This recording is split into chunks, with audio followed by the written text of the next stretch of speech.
That's right. You have to remain focused here for game number 11. Autopilot is not going to be enough here, not against the sharpest minds Fortnite has to offer here.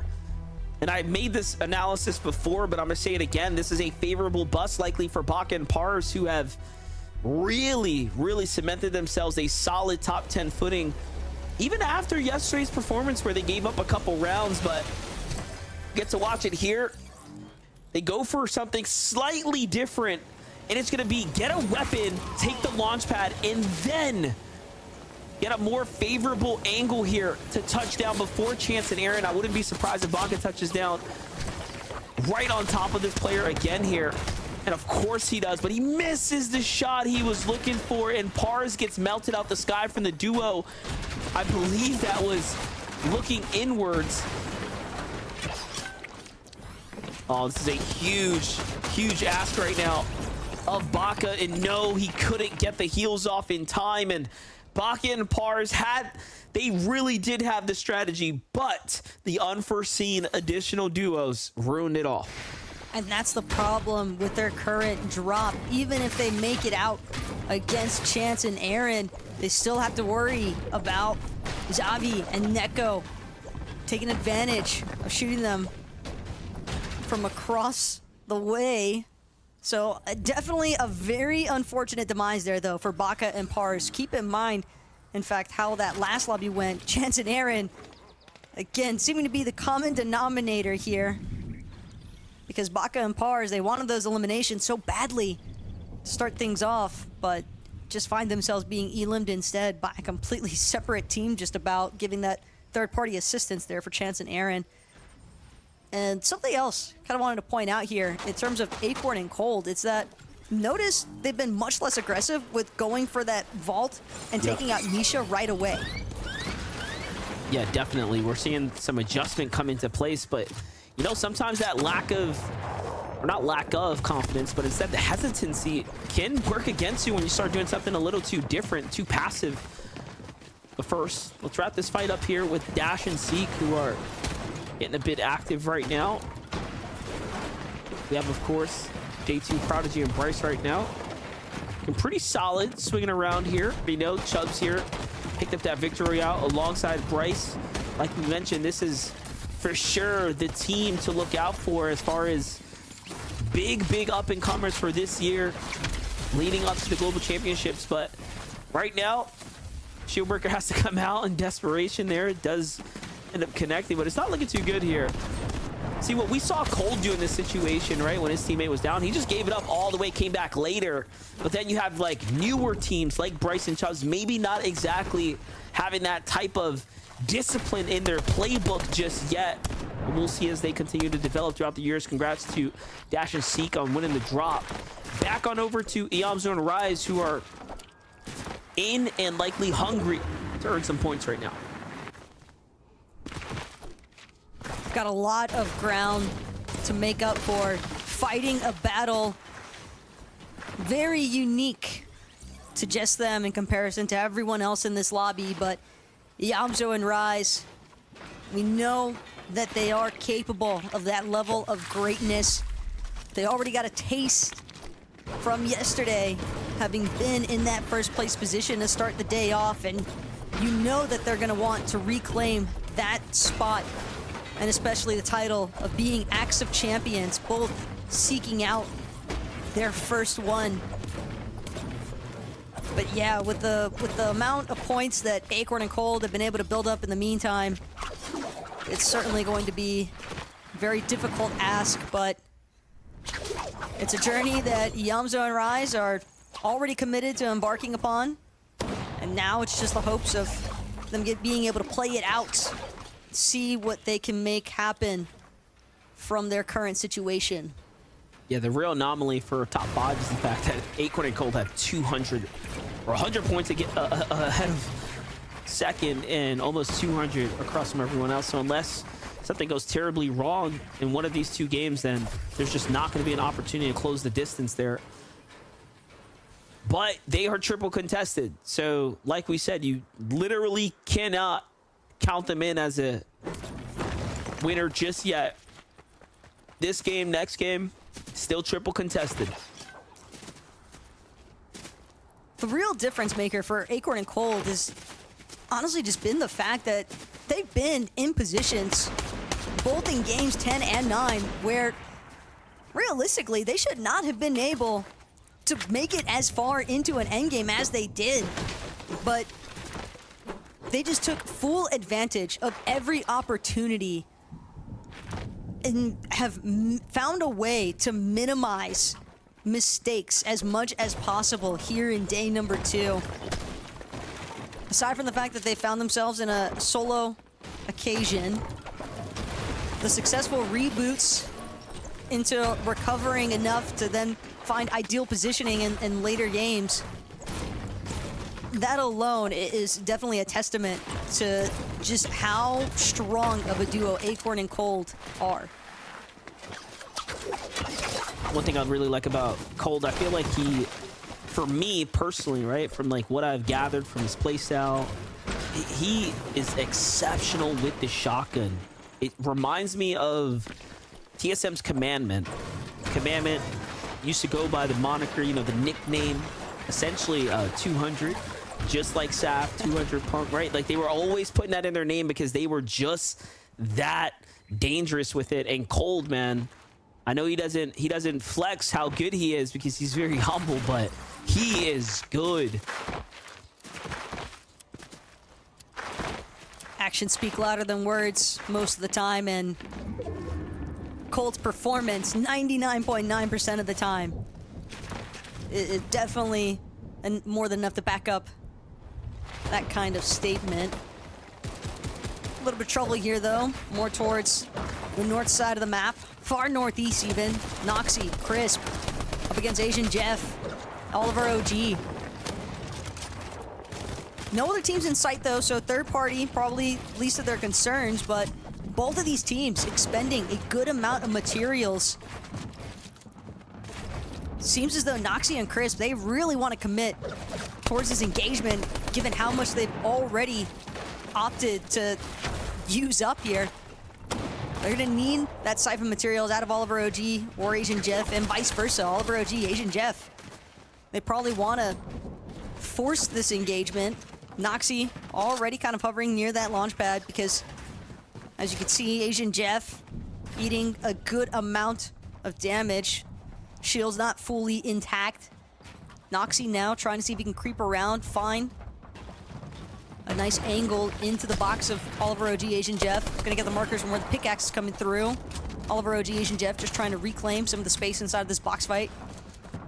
But again, if Noxy and Crisp, if they don't act soon and close this engagement off, it's gonna make things incredibly tough for them to try and challenge for a forecast tower or even a combat cache. Yeah, I like the discipline here though from Noxy and Crisp to play the distance with all this extra AR ammunition that they have to use. But they're gonna disengage, get a couple tags, and they committed a lot of brick and wood there. Once they start digging into the metal, you can see things start to change. Jump over to Death and Polarize though, who jump in on Snacky and Possess, but a monstrous shot comes in return, and Death now has to play for the zone save here to bring Polarize back into this game. That did not go the way they wanted it to. Surely is going to be a setback here. And unlike Cold and Acorn's save, they have to go to the nearest reboot, right? So very likely that other players are going to see what's happening here. There's just no time to waste.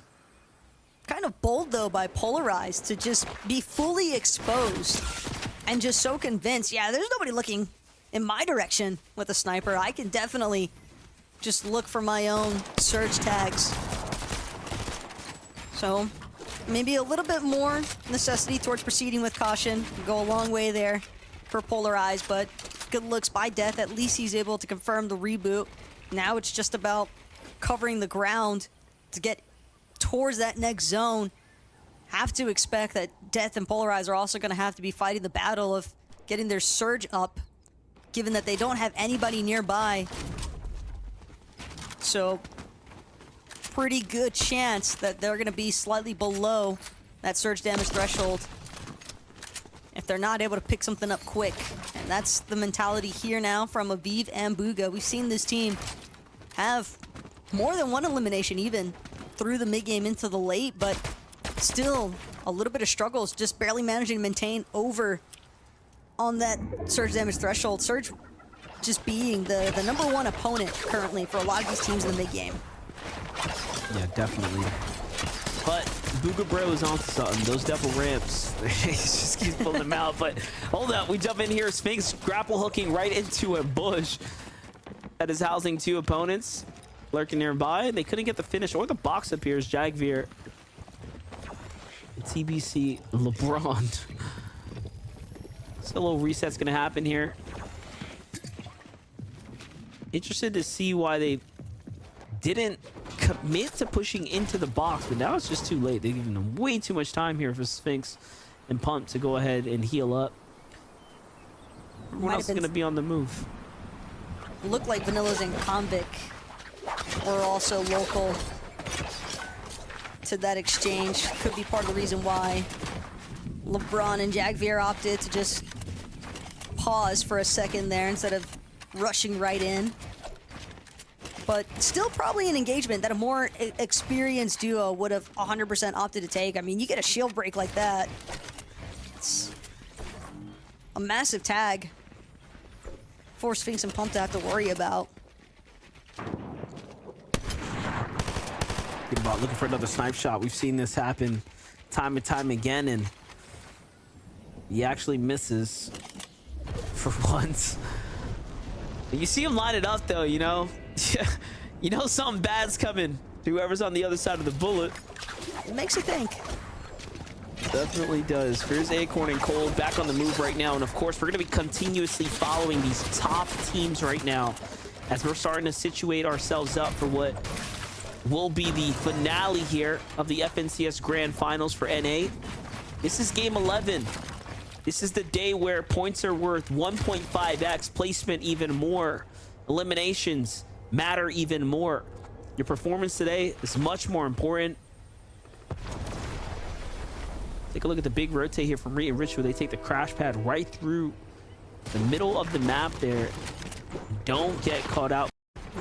Even now, they're exposing themselves to Acorn and Cold, so they do have to be careful here. Yeah, Rich, we're not taking any chances, pre-dropping some walls. It's definitely the right play to make. Given that Reckless Railways is Ritual and Reed's backyard, since this is their initial starting point off drop, they're likely going to have a pretty good idea of what boxes were or weren't already existing on this side of the map. So, yeah, definitely some strong awareness coming out of Ritual. Spots out the little boxes that Acorn and Cold had set up based not too long ago. And we saw Acorn and Cold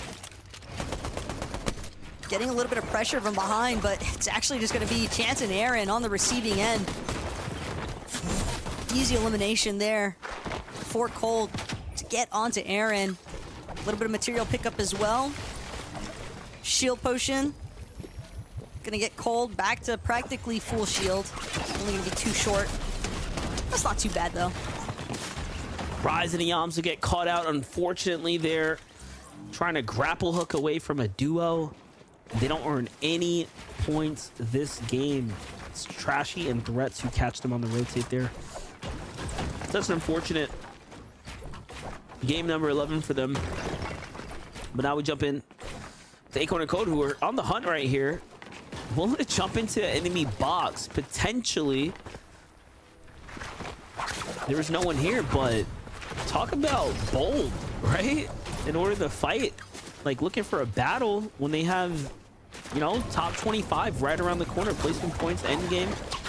Probably not content with the fact that they picked up an easy, quick elimination. They probably are feeling like they need a lot more damage. Clicks and Epic definitely finding a little bit of damage here. It's going to be Iamsu's box that Clicks forces his way into. Iamsu a little bit more preoccupied, looking towards Epic Whale. As a solo in that position, won't have a chance. Can't shoot 2 different directions at once, unfortunately there. So Iamsu and Rise have been elimed here in match number 11. Still try and battle it out, though, for maintaining inside of that top 5. We'll have to see how game 12 goes for them. But as for Ritual and Reet, another team that has seemingly come up short here on day number 2. They have a lot of ground to make up for. And this is a duo that, despite having relatively open access for the forecast tower at Dumpenhausen, they have struggled with maintaining ideal positioning because they keep coming up short on their surge. Being uncontested, yes, sure, technically Sphinx and Pump land on the opposite end, not northern side of Reckless Railways, but that doesn't mean they're actually going to engage with Ritual or Reet. That's part of the reason why we see Ritual and Reet continuously trying to force these late game fights. And sometimes when you're that desperate for surge, you're making a lot of noise, other teams bound to take notice. And Ritual and Reet have really just been getting picked off more often than not by third-party situations. Yeah, that rotate right there is very interesting to watch play out because they know, you know, pretty much where the next zone's going. You can see they're like, dude, we got to get a mountain quick. One of these two up on this side. So that's already telling us a lot here. Back on over to Peterbottom Boyu, who have 0 eliminations, but they are above the threshold. So they've managed to at least stay active for the time being of this game. A lot of players rotating with the grapple hook right behind them as well. Not to mention teams that are situated here in front of them. So this is not going to be simple by any means. And if you're Peterbottom Boyu and you fall now, I mean, you might as well kiss the FNCS Grand Finals opportunity goodbye at this rate because their competition is at 100 points ahead. Of course, with Acorn and Cold up there. No room for mistakes here at all. Clix and Epic just barely managing to hang above that damage threshold. They're coming in with a bit of a late rotation, taking a good amount of damage as well from this 2-tick storm. Polarized Death also finding themselves in a bit of a predicament here. This Polarized looking for a chance to get some of this Flowberry Fizz off. Only 2 ticks left. Big shot though out of Polarized, but it's not going to be enough. Instead, that's going to be Tahi and Scented. Tragic stuff there for Death and Polarized. Keep in mind, Death, Tahi, last time we saw those two, they were competing together at the Global Championship. Now, enemies here for Major 1 of the Grand Finals. That's right. That is a very history duo.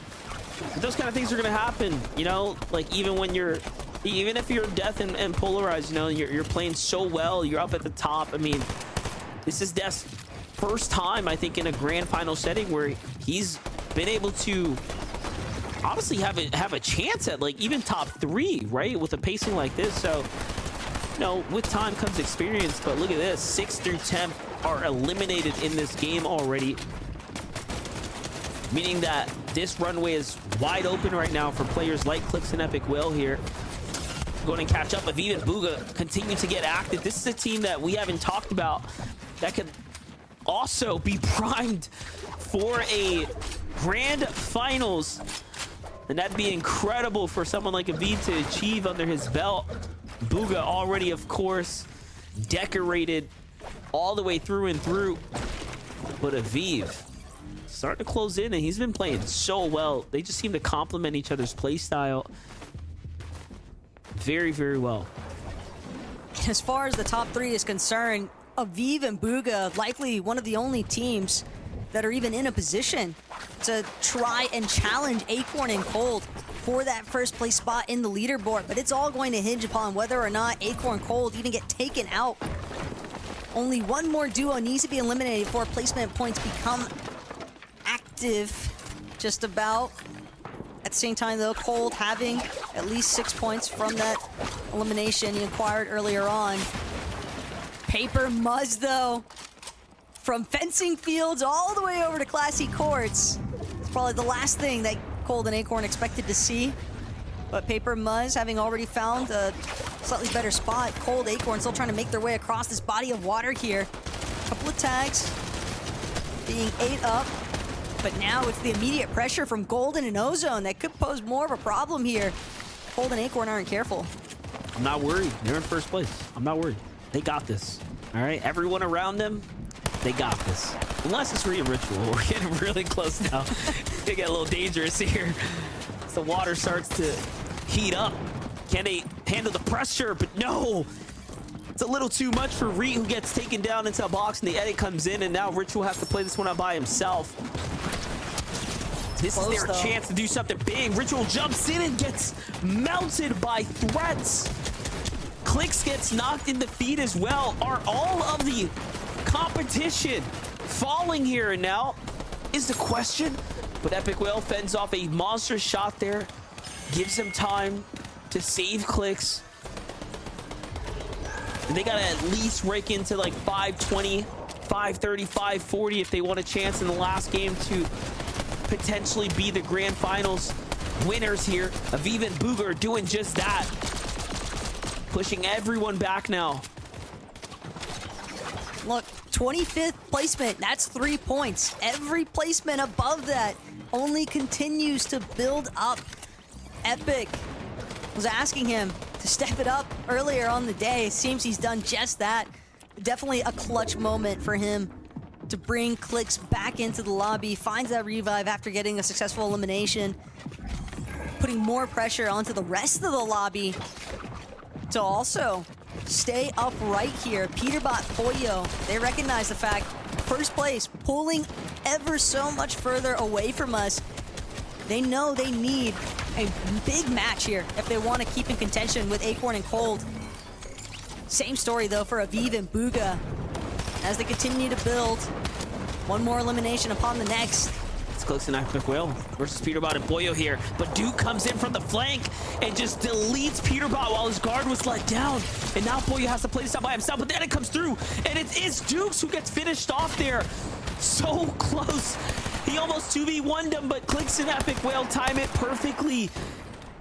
And just like that, down goes Peterbot in the 600-point threshold range. So it's still a good game for them, but it's not going to be enough as Acorn and Cold start marching their way to 700. Clix and Epic now up into second. This is crazy to think that Cold and Acorn are just looking like a completely different duo, separate from what and the type of performance they put in during the semifinals.